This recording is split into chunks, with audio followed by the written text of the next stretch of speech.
Hello everyone আসসালামু আলাইকুম। সবাই কেমন আছেন? এই তো অনেক ভালো আছি। রান্নাবান্না করতে চলে আসলাম বিকাল রোজার মধ্যে বিকেলে কাজটা একটু বেরিয়ে যায়। দেখতে দেখতে রোজা প্রায় শেষের দিকে চলে আসলো, প্রায় অর্ধেক হয়ে আসলো। এই তো 2 দিন হলো একটা জিনিস লক্ষ্য করতেছি, ফেসবুকে ঢুকলেই শুধু ইকরাপুর আত্মহত্যা নিয়ে সবার প্রশ্ন, পুরুষের দিকে প্রশ্ন, ভালোবাসা নিয়ে নানান তর্ক বিতর্ক। এটা নিয়ে আমি কিছু বলতে চাই। সেটা হলো, এটা পার্সোনালি বলতেছি যে ভালোবাসা এটা দুজনের ক্ষেত্রেই সমান দায়িত্ব, ভালোবাসাটাকে সুন্দর করে টিকিয়ে রাখা।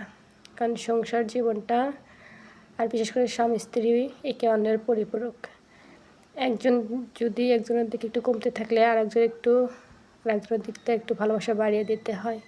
দুজনেরই উচিত ভালোবাসাটাকে সুন্দর করে বাঁচিয়ে রাখা।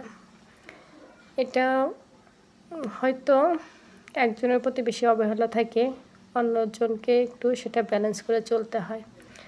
সংসার মানেই ব্যালেন্স করা, কারণ ব্যালেন্স করতে না পারলে সেই সংসার কখনোই টিকবে না, কম্প্রোমাইজ করতেই হবে। এই তো, সবাই ভালো থাকবেন।